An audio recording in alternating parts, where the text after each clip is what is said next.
É nosso convidado neste grande jornal, André Ventura, presidente do Chega. Boa noite, seja bem-vindo. Antes de mais, peço-lhe uma reação a este desmentido de Hugo Montenegro. Bom, boa noite a todos. Eu não conheço o caso específico, concreto, não conheço mesmo, não sei de que empresa é que está a falar e, portanto, não vou estar a alinhar, a confirmar uma coisa ou outra. Não sei mesmo que empresa é que está a falar e, portanto, não vou estar a dizer que isso é verdade ou se não é, de uma coisa que eu não sei. Agora, não deixo de registrar uma coisa curiosa. Eu estava a anotar aqui que, enfim, sendo um dos envolvidos também nesta situação, no sentido das notícias que foram circuladas, penso que é o filho do Primeiro-Ministro, fala em notícias facilmente desmascaradas e insinuações falsas. Bom, tudo bem, a ver, vamos se esta empresa existe, se não existe, isto não é coisa que possamos fazer agora. Mas, não é? Sendo uma notícia falsa, que medida é que pode tomar, tendo em conta que foi Pedro Frazão, deputado do Chega, falsa, que falou sobre isto? Sendo uma notícia que não é real e documentos que não são... Notícia bem, quer dizer uma publicação, digamos assim. Tenho a certeza Frazão. que o próprio o dirá. E, portanto, eu não vou estar aqui a entrar nisso que eu não sei. Não conheço mesmo o facto. Mas repare... Mas admite chamar Pedro Frazão à atenção? Eu acho que ele próprio, vendo que é falso, fará isso. Virá a agora veja, veio falar sobre isto. Porquê é que hoje não diz como é que se comprou uma casa à pronto? Quer dizer, o país, nós tínhamos ontem a capa do Correio da Manhã a dizer que foram pagos quase 800 mil euros a pronto. A pronto não se precisou de crédito, tinha-se o dinheiro para pagar. E isto não é mau em si próprio, as pessoas podem ter dinheiro. Não pode, isso existir, as pessoas terem dinheiro, mas nas declarações que os políticos dão à entidade de transparência, esse dinheiro não está lá. E, portanto, das duas uma.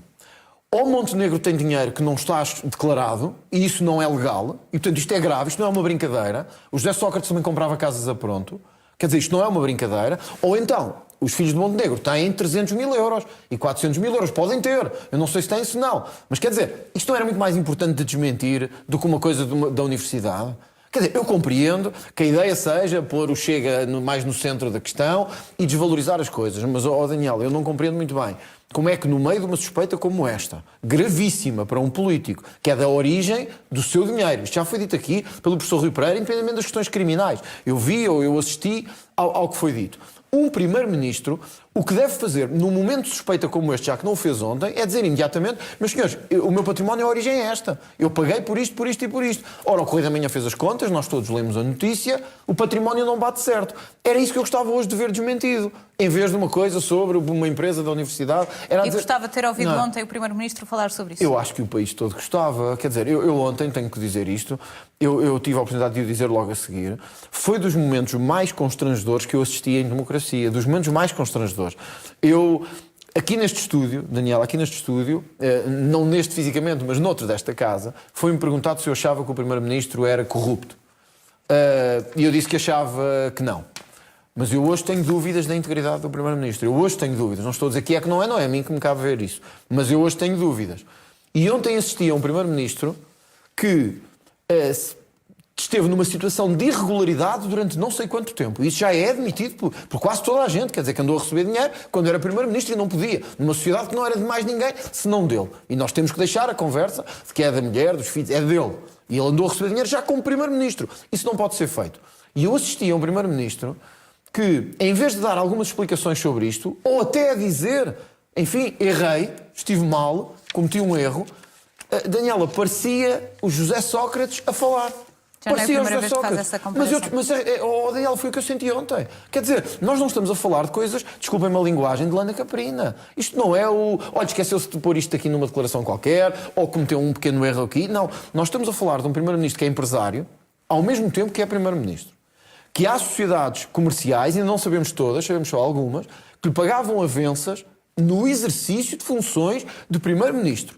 E depois, numa investigação do Correio da Manhã, que comprou misteriosamente... Já tinha vendido a passada cota para a mulher, mas depois aí isso. A doutrina diverge, até por causa do Código das Sociedades Comerciais. Eu compreendo isso, eu também sou jurista, vamos lá ver uma coisa. Se eu for casado consigo e eu tiver património, se eu antes de exercer funções políticas passar todo para si e nós tivermos o mesmo património em regime de casamento, é indiferente o dinheiro vir para mim ou para si, porque ele entra para a mesma cota do casal.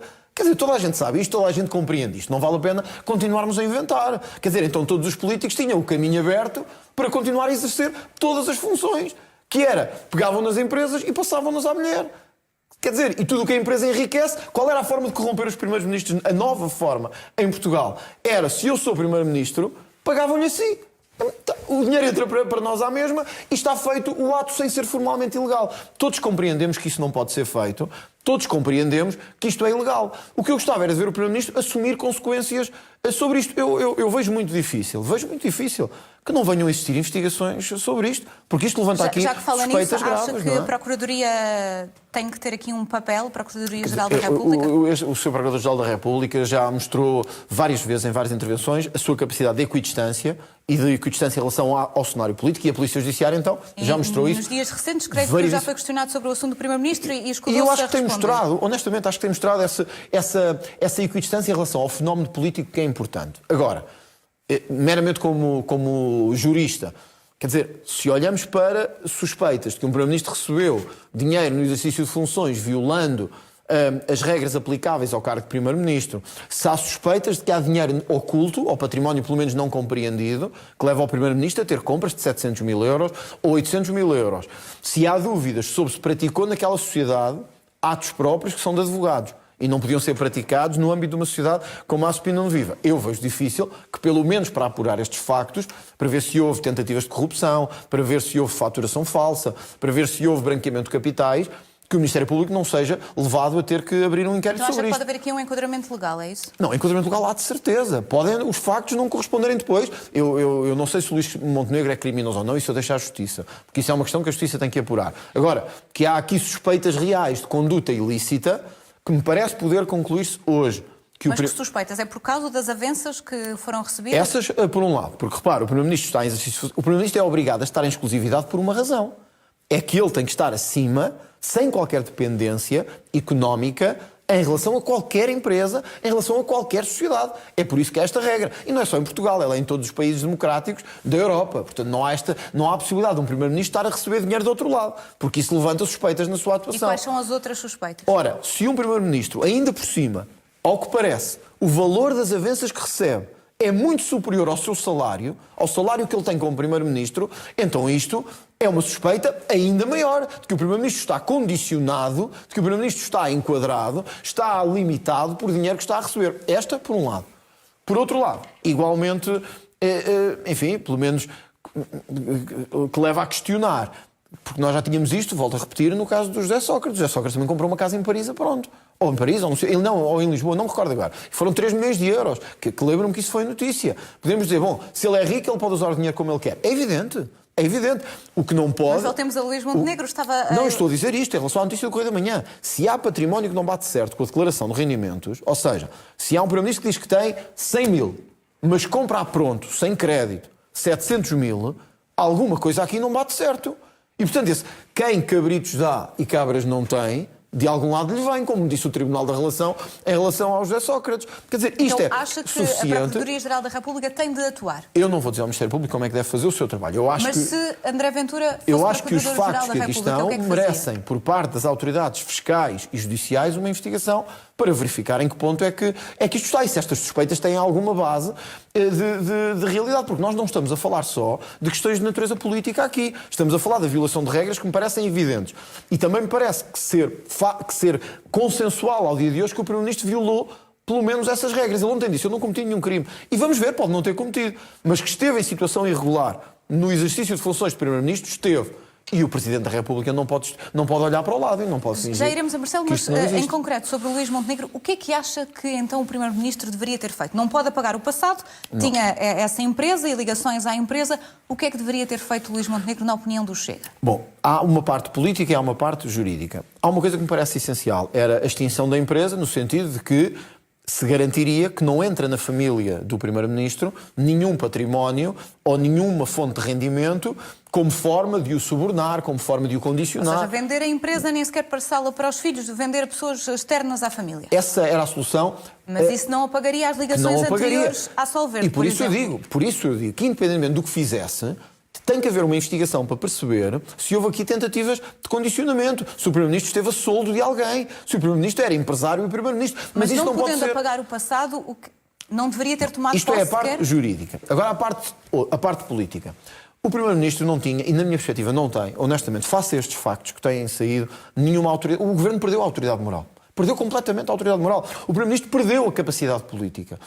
E há ministros que sabem disto, há secretários de Estado que sabem disto, e tenho a certeza que muita gente no PSD sabe isto.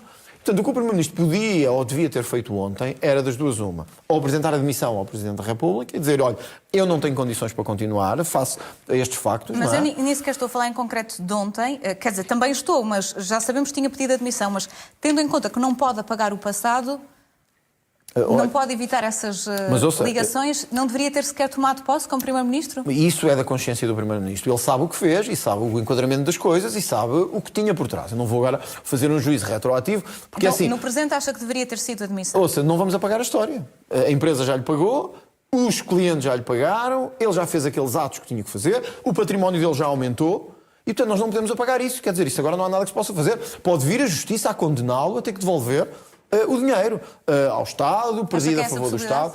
Enfim, mas isso é uma questão judicial que eu acho que um político não deve diretamente entrar. Agora, faça isto, o Primeiro-Ministro tem ou não autoridade para continuar? Eu acho que não. E ontem ele, na referência final que faz, ele diz assim, a situação política tem que ser clarificada. Eu sinto que é preciso que o Parlamento diga se tem confiança no meu trabalho ou não tem.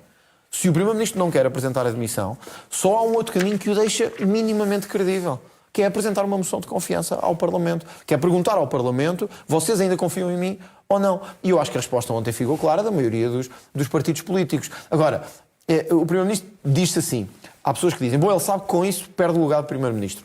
Há momentos na vida que nós temos estado bem com a nossa consciência.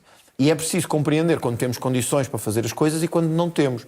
Luís Montenegro já não tem. E isso deve-se aos factos, não se deve a mais ninguém, deve-se a ele próprio. O arrastar disto, Daniela, o arrastar disto não vai ser nada bom para ninguém. Para Portugal está a passar uma imagem, inclusive lá fora, de país seria semelhante. Melhor ir a eleições antecipadas? A questão aqui, não, bom não era. Bom mas não é era. Melhor? Mas o Presidente da República já deixou claro também que não aceita mudar de Primeiro-Ministro sem não eleições. Respondeu. Não é? É melhor ir a eleições antecipadas? Do que ter um Primeiro-Ministro sob suspeita, isso eu acho que é. Do que ter um Primeiro-Ministro suspeito de atos ilícitos e que vai continuar a governar e ter que ir ao Parlamento e sempre que for ao Parlamento vai ser confrontado com, desculpa lá, você não tem autoridade nenhuma para estar a falar do que quer que seja. Quer dizer, isso é um Primeiro-Ministro que chega aos seus parceiros europeus e perdeu a sua autoridade total. Esta notícia, isto está a ser notícia não só cá, mas lá fora. Estamos a passar a imagem de país ao nível da Colômbia ou da Venezuela. Eu não me lembro, e nós ainda agora em Espanha tivemos um escândalo parecido, embora não envolvesse o Primeiro-Ministro. Também temos tido escândalos com o Chega. Sim, mas nós não estamos a falar aqui, isto não é brincadeira, isto não estou a desvalorizar outros casos, isto é um Primeiro-Ministro em funções a receber dinheiro. Quer dizer, isto nem na Colômbia deve acontecer, não é? Um escândalo não é? que deu jeito ao Chega para eu sei, esquecer as polémicas com os eu compreendo a elementos do questão, Chega. Daniel, mas não fomos nós que andámos a pagar ao Primeiro-Ministro. Não foi por nós que o Primeiro-Ministro tinha empresas ao mesmo tempo que estava a governar o país. Não fomos nós que fomos comprar casas a pronto, com 700 mil euros. Quer dizer, pode sempre dizer assim, o Chega... Mas tem elementos do partido, ou tinha, com como casos como é evidente, todos os partidos têm. E tenho a certeza que no PS e no PSD há muito mais. Mas a questão aqui não é esta. É que este é o homem que nos está a governar. Este é o homem que nos está a liderar no governo. E à minha frente tem um homem que quer governar o país, claro, ou não? E que por isso mesmo não compra casas a 700 mil euros. Mas tem elementos no partido com processos Daniela, na Justiça. Bem, mas então por essa lógica o PSD nem sequer era governo, porque tem milhares de processos na Justiça. Mas estou a perguntar a André Ventura, que é responsável o André pelo Ventura não comprou nenhuma casa a 700 mil euros por uma razão, porque não tem. O André Ventura não está a exercer funções de Primeiro-Ministro e a receber dinheiro de empresas.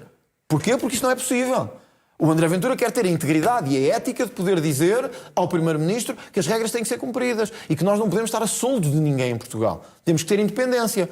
Portanto, quando se chega lá fora, as pessoas perguntam, mas isto é um Primeiro-Ministro ou um Primeiro-Ministro em part-time, empresário em part-time e agregador de clientes noutro part-time? Quer dizer, isto não é nenhuma brincadeira. Não estou a dizer que os outros casos, do Chega inclusive, do Chega, do PSD, do PS, da Iniciativa Liberal, são brincadeira. Agora, isto toca no coração do Governo, mina a autoridade de quem governa e pergunta-me assim, então mas é melhor ir a eleições?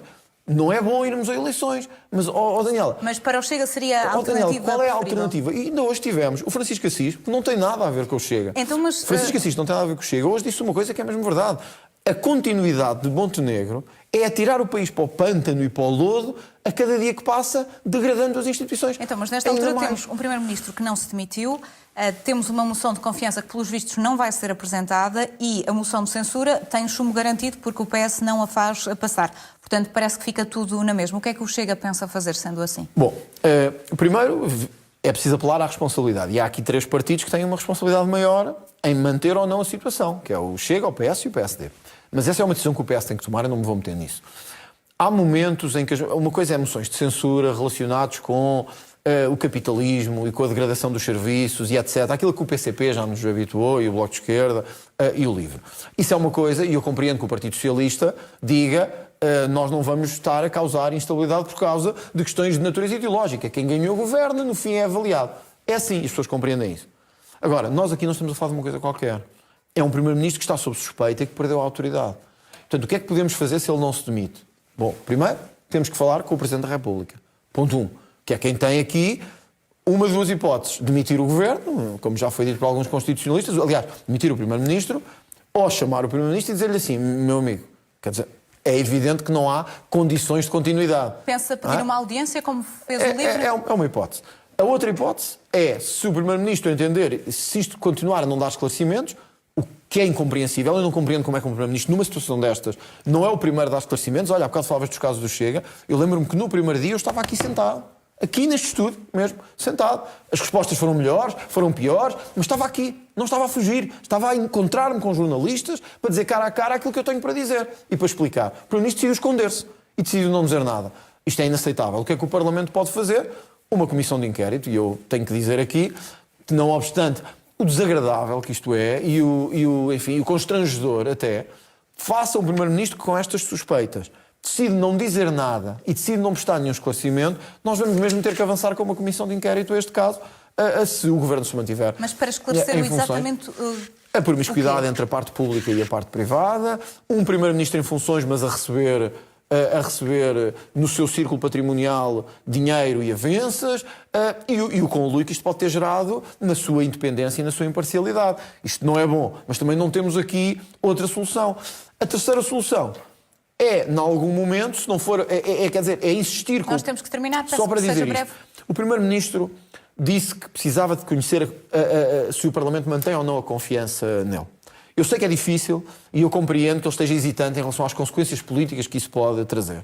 A única forma de Luís Montenegro manter um mínimo de autoridade, Daniel, não estou a falar de muito, é o mínimo, é apresentar ao Parlamento uma moção de confiança e dizer confiam em mim ou não confiam. E mostrar desprendimento, independência, já que não aceita escrutínio nem verdade, ao menos aceita independência e desprendimento. Porque senão eu termino como comecei. Entre Luís Montenegro e José Sócrates eu já não vejo muitas diferenças. Portanto, pede que o Governo apresente uma moção de confiança, coloque em cima da mesa a possibilidade de uma comissão parlamentar de inquérito e está a analisar um pedido de audiência com o Presidente da República. Acho que são estas as conclusões. Eu gostava de ouvir também o que é que o Presidente da República tem a dizer sobre isto, porque ele ainda não teve a oportunidade de falar. E, portanto, pode acontecer que o Presidente, que é o que eu faria se fosse Presidente da República, chamaria Luís Montenegro e diria, Sr. Primeiro-Ministro, perante isto, eu penso que a única condição e a forma digna é de facto sair. André Ventura, muito obrigada pela presença aqui no Grande Jornal.